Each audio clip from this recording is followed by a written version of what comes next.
Salutare dragi prieteni și bine v-am regăsit pe acest canal. Astăzi, după cum bine știți, o să rezolvăm din nou un chestionar auto pentru categoria B pe site-ul oficial de RPCIV. Haideți să începem. Servicii online, simulare examen, categoria B, bifăm căsuța, nu sunt robot, start, limba română, categoria B, start, întrebările de acomodare. Mergem repede peste ele. Da, și acum o să începem chestionarul propriu-zis. O să-i dăm start. Și avem deja prima întrebare. Cum veți proceda în intersecția care urmează? Acordați prioritate numai vehiculelor care vin din stânga, acordați prioritate numai vehiculelor care vin din dreapta, acordați prioritate celor în drept. Da? Ne uităm la imaginea afișată, da? Observăm. Indicatorul cedează trecerea în 50 de metri, da? Avem o intersecție în care trebuie să cedăm trecerea. Acordăm prioritate numai vehiculelor care vin din stânga, în niciun caz. Acordăm prioritate numai vehiculelor care vin din dreapta, acordăm prioritate celor în drept. Bineînțeles, acordăm prioritate celor în drept, nu doar din stânga, nu doar din dreapta, da? Trimitem răspunsul și este corect. Brațul drept întins orizontal al polițistului indică oprire pentru vehiculele și pietonii care vin din față, vehiculele și pietonii care vin din spate, vehiculele și pietonii care vin din față și din spate.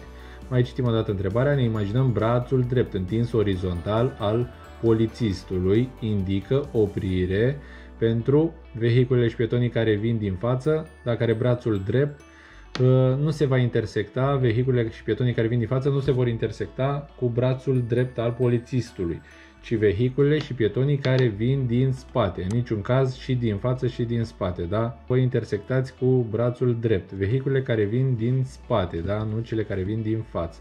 Trimitem răspunsul și este corect. Bastonul alb ridicat de un pieton care traversează strada printr-un loc nesemnalizat și nemarcat vă obligă. Nu aveți nicio obligație, pentru că locul nu este marcat sau semnalizat, să opriți imediat vehiculul pentru a permite trecerea pietonului, să reduceți viteza și să circulați cu atenție. Întotdeauna, da, bastonul alb ridicat de un pieton care traversează strada printr-un loc nesemnalizat și nemarcat ne obligă să oprim imediat vehiculul pentru a permite trecerea pietonului. Da? Se referă la un pieton nevăzător. Da? Bastonul alb ne duce cu gândul la un pieton nevăzător. Da? În niciun caz doar reducem viteza, în niciun caz nu avem nicio obligație, da? Chiar dacă trece printr-un loc nesemnalizat și nemarcat. Este nevăzător, bastonul alb, oprim imediat vehiculul. Trimitem. Cum veți proceda corect atunci când circulați pe timpul nopții în condiții atmosferice ce împiedică mult vizibilitatea? Opriți și așteptați modificarea condițiilor atmosferice, folosiți luminile de drum și circulați cât mai aproape de marginea din dreapta a drumului, folosiți luminile de întâlnire și semnalizați prin schimbarea luminii de întâlnire cu cea de drum la trecerea prin intersecțiile cu circulație nedirijată. Da? Dacă circulăm pe timpul nopții în condiții atmosferice ce împiedică mult vizibilitatea, totuși în niciun caz nu o să oprim și o să așteptăm modificarea condițiilor atmosferice. Da? Este absurd lucrul acesta, aul este absurd. Folosiți luminile de drum, adică faza lungă, și circulăm cât mai aproape de marginea din dreapta a drumului. În niciun caz nu o să circulăm cât mai aproape de marginea din dreapta și în niciun caz nu folosim luminile de drum, da? Adică faza lungă, pentru că o să-i orbim pe ceilalți participanți la trafic.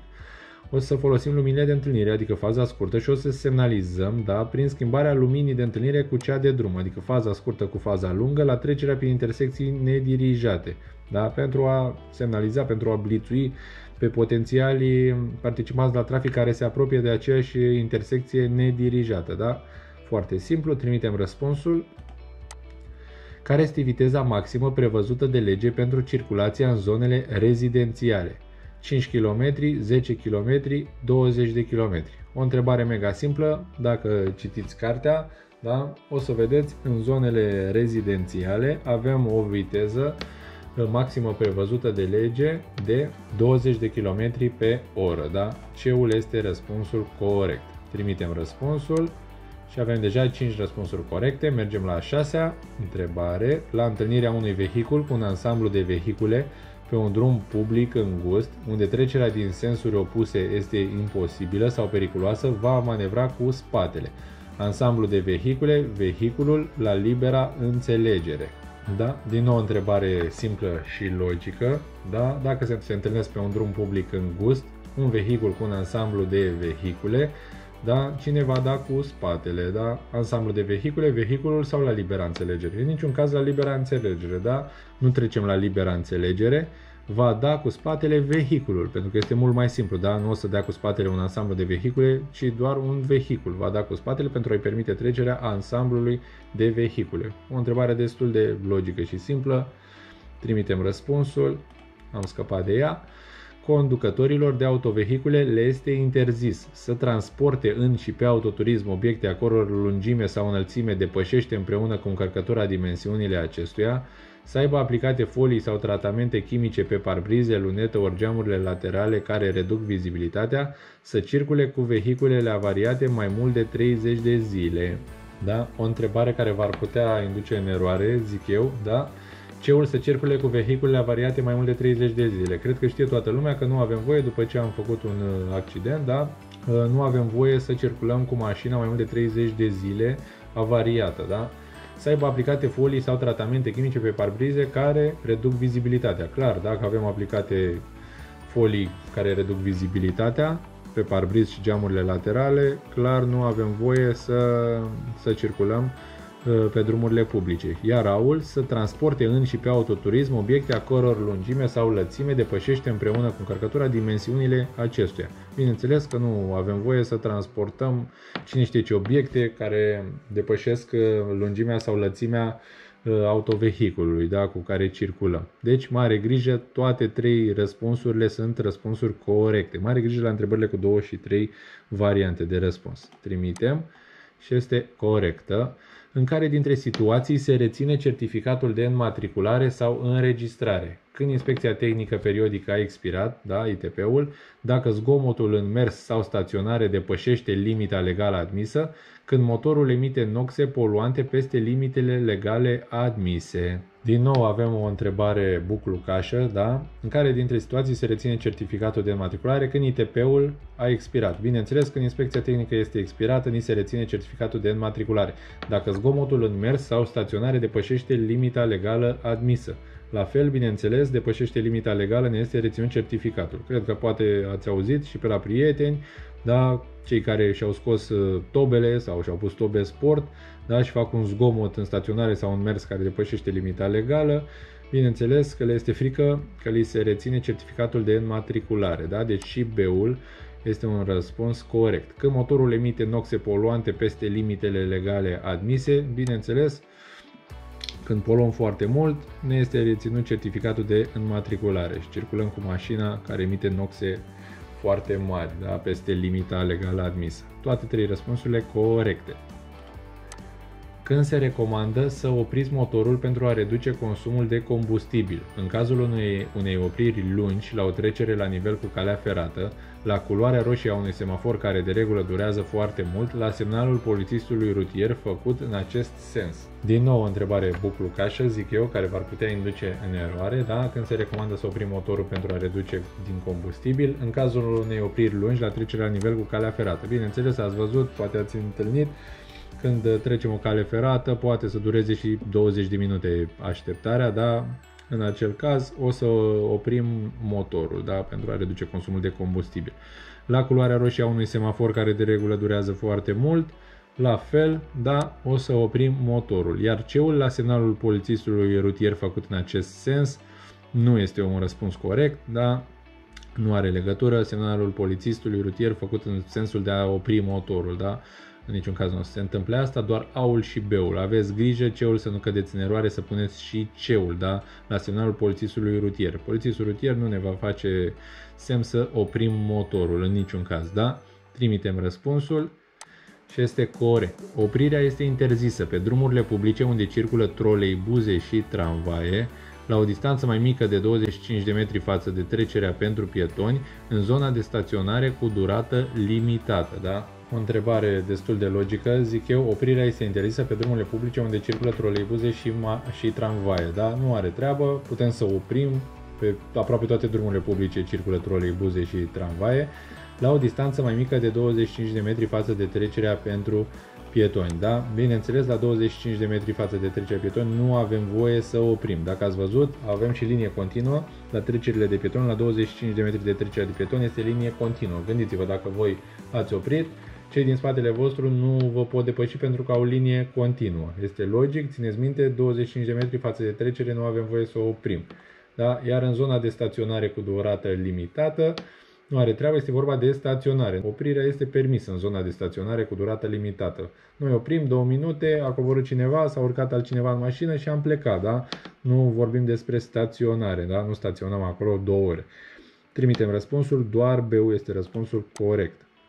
Care este viteza cu care trebuie să vă deplasați pe un drum public umed sau acoperit cu mâzgă sau zăpadă? Viteza prevăzută de regulament pentru categoria de drum pe care circulați în acel moment, viteza care să vă confere siguranța că puteți opri și evita orice eveniment rutier fără a intra în derapaj. În această situație nu trebuie să circulați cu mai mult de 20 de km la oră. O întrebare din nou simplă, zic eu, da? Viteza prevăzută de regulament pentru categoria de drum pe care circulați. Nu o să circulăm cu viteza prevăzută de regulament pentru că ne este specificat că drumul este acoperit cu mâzgă sau zăpadă. Un drum public umed sau acoperit cu mâzgă sau zăpadă. Viteza care să vă confere siguranța că puteți opri și evita orice eveniment rutier fără a intra în derapaj. Da? Aceasta este viteza pe care o să o folosim, cea care ne conferă siguranța. Da? În această situație nu trebuie să circulați cu mai mult de 20 de km la oră, nu are legătură, poate este chiar foarte puțin, 20 de km la oră, da? Nu este specificat o viteză anume, doar o viteză care ne conferă siguranța circulației. Da? Trimitem răspunsul. Care este poziția corectă a conducătorului auto în timpul conducerii? Să fie cât mai concentrat, să țină volanul strâns și privirea îndreptată numai înainte și să stea cât mai aproape de parbriz. Asta este poziția începătorilor, da, la volan, că tot vorbim despre acest canal. Să stea cât mai confortabil pe scaun, cu capul rezemat de tetieră și cu ambele mâini pe volan în zona orelor 10-14. Da? Cea mai corectă poziție în timpul conducerii auto este aceea care previne apariția somnului. Da? O întrebare mega simplă, zic eu, să fie cât mai concentrat, țină volanul strâns în niciun caz, să stea cât mai confortabil pe scaun, cu capul rezemat de tetieră și cu ambele mâini pe volan, da? În zona orelor 10 și 14. Cea mai corectă poziție în timpul conducerii este aceea care previne apariția somnului. Da? Aceasta, B-ul, este cea mai corectă poziție. Bineînțeles, previne și apariția somnului această poziție, da? Cât mai confortabil, scaunul trebuie să fie bine reglat, capul rezemat pe tetieră, da? Mâinile confortabile pe volan, nu ținem volanul strâns, da? Privirea îndreptată numai înainte și să stea cât mai aproape de parbriz, da? O să trimitem doar B-ul, răspuns corect.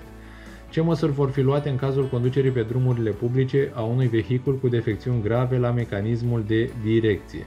Amendă contravențională, reținerea certificatului de înmatriculare, precum și reținerea permisului de conducere în vederea suspendării exercitării dreptului de a conduce autovehicule, amendă contravențională și reținerea certificatului de înmatriculare. O întrebare pe care sigur voi o urâți, da? Acestea de contravenții, da? Ce măsuri vor fi luate în cazul conducerii pe drumurile publice a unui vehicul cu defecțiuni grave la mecanismul de direcție? Mare atenție la această întrebare, da? O să le luăm pe rând, da? Și o să o luăm de jos. C-ul, amendă contravențională și reținerea certificatului de înmatriculare. Da? Nu o să luăm doar amendă contravențională și reținerea certificatului de înmatriculare, pentru că noi am mers pe drumurile publice cu un vehicul cu defecțiuni grave la mecanismul de direcție. Amendă contravențională, nici atât, da? Nu doar amendă contravențională, da? Deci nici reținerea certificatului plus amendă, nici doar amendă, da? Este prea puțin. O să primim și amendă și reținerea certificatului, precum și a permisului de conducere, da? Pentru că noi suntem de vină că am condus un vehicul cu defecțiuni grave la mecanismul de direcție și am pus viața celorlalți participanți la trafic în pericol, da? Deci A-ul este răspunsul corect. Este foarte grav, da? Să conducem un vehicul cu defecțiuni la mecanismul de direcție, da? Trimitem răspunsul și este corect. Exercitarea dreptului de a conduce se suspendă pe o perioadă de 30 de zile pentru, din nou o întrebare din aceasta de care vă place vouă, nerespectarea regulilor referitoare la remorcare, utilizarea excesivă a claxonului, depășirea unei coloane de vehicule oprite la culoarea roșie a semaforului. Da? Mai citim o dată întrebarea. Ni se reține permisul de conducere pe o perioadă de 30 de zile pentru nerespectarea regulilor referitoare la remorcare, în niciun caz nu o să ni se rețină permisul de conducere, utilizarea excesivă a claxonului, în niciun caz, la depășirea unei coloane de vehicule oprite la culoarea roșie a semaforului, da? Atunci ni se va reține permisul de conducere pentru 30 de zile, da? La depășirea unei coloane de vehicule. O întrebare totuși simplă, zic eu, cred că nimeni nu o să pună utilizarea excesivă a claxonului, că ți se va reține permisul de conducere și nici la regulile referitoare la remorcare. Trimitem. În ce condiții pot circula pe drumurile publice autovehicule, tractoarele agricole sau forestiere, când au un aspect civilizat, când nu depășesc greutatea și gabaritul înscrise în certificatul de matriculare, când sunt în bună stare de funcționare și îndeplinesc condițiile tehnice stabilite prin lege. Da, aul clar iese din discuție, când au un aspect civilizat, când nu depășesc greutatea și gabaritul înscrise în certificatul de înmatriculare, iese și B-ul din discuție. C-ul este răspunsul corect, când sunt în bună stare de funcționare și îndeplinesc condițiile tehnice stabilite prin lege, ceea ce include și aul, da? Nu depășește greutatea, gabaritul înscris în certificat, da? Sunt în bună stare de funcționare. B-ul este un răspuns incomplet, da? Nu doar când nu depășesc gabaritul, greutatea, trebuie mare atenție la aceste întrebări și trebuie să vă formați un mod de a le gândi, da? Deci C-ul este răspunsul corect. Sunt în bună stare de funcționare, corect și complet, da? Și îndeplinesc condițiile tehnice stabilite prin lege. Trimitem, avem 15 întrebări corecte, mergem cu a 16-a. În cazul unui accident de circulație cu victime și cu deformare accentuată a caroseriei sau a blocării ușilor, ocupanții vehiculelor pot fi mobilizați. Cum se acționează în astfel de situații? Se extrag victimele rapid și ferm, se apelează la serviciile specializate ale unităților de pompieri care intervin cu utilaje de descarcerare, se cere ajutorul celor din jur și se scot rapid victimele dintre fiarele contorsionate. O întrebare pe care dacă nu ați citit în carte de legislație, s-ar putea să o greșiți, da? Deci în niciun caz nu extragem victimele rapid și ferm și nici nu cerem ajutorul celor din jur și scoatem victimele dintre fiarele contorsionate. Întotdeauna o să sunăm la 112, da? Apelăm la serviciile specializate care intervin cu utilaje de descarcerare. În niciun caz nu o să scoatem victimele, nu o să le mișcăm din mașină, da? Trebuie să apelăm la serviciile specializate. Să nu credeți că noi extragem victimele în cazul unui accident grav, da? În care deformarea accentuată a caroseriei sau a blocării ușilor este grav afectată, da? Trimitem răspunsul. Schimbarea uleiului și a elementului filtrant se face conform periodicității stabilite de constructor din 5 în 5 ani, din 3 în 3 ani. Da? Uleiul și filtrul de ulei, da? Se face conform periodicității stabilite de constructor, nu din 5 în 5 ani, nu din 3 în 3 ani. Da? Diferă de la constructor la constructor, alții recomandă să fie schimbat uleiul în fiecare an, alții la 2 ani, la 3 ani, da? În funcție și de numărul de kilometri. Da? Deci A-ul este răspunsul corect. Da? Fiecare constructor stabilește perioada de schimbare a uleiului, da? Și a filtrului de ulei, bineînțeles. Trimitem răspunsul. Ce obligații aveți în situația dată? Să acordați prioritate pietonilor, să claxonați pentru a avertiza pietonii, să circulați cu prudență, întrucât indicatorul presemnalizează o trecere pentru pietoni. Da? Într-adevăr, indicatorul presemnalizează o trecere pentru pietoni. Urmează o trecere, da, mai în față vedem acest semn presemnalizează trecerea, iar acest semn, da, cu albastru reprezintă trecerea de pietoni. Să claxonați pentru a avertiza pietonii. În niciun caz, e absurd, iese din calcul, să acordați prioritate, da? Ne uităm, ați putea fi induși în eroare. Bineînțeles că o să acordăm prioritate, dar la trecerea de pietoni, care este undeva aici în față, da, la acest indicator. Da? Pe noi întrebarea ne întreabă ce obligații avem în situația dată, da? Aici, da? La acest semn care presemnalizează, da? Indicatorul cu trecere de pietoni. Deci, obligația este să circulăm cu prudență, întrucât indicatorul presemnalizează o trecere pentru pietoni, da? Să nu vă grăbiți la această întrebare super extra mega simplă, să puneți din prima să acordăm prioritate, vedeți semnul, da? Deci, prioritate vom acorda mai în față. Aici circulăm cu prudență și urmează să acordăm prioritate mai în față la trecerea pentru pietoni. Indicatorul semnifică accesul interzis vehiculelor cu o înălțime mai mare de 3,5 metri, accesul permis numai vehiculelor cu o lățime mai mică de 3,5 metri, distanța minimă obligatorie dintre două vehicule. Ne uităm la acest indicator care reprezintă înălțimea maximă, da, pe sub care poate să treacă un autovehicul. Ne uităm în imagine și vedem că mai în față avem aici un pod, da? Iar clar, răspunsul corect, da, este A-ul, accesul interzis vehiculelor cu o înălțime mai mare de 3,5 metri, da? B-ul, aveți grijă, lățime mai mică de 3,5 metri. Ne uităm aici, vedem aceste triunghiulețe în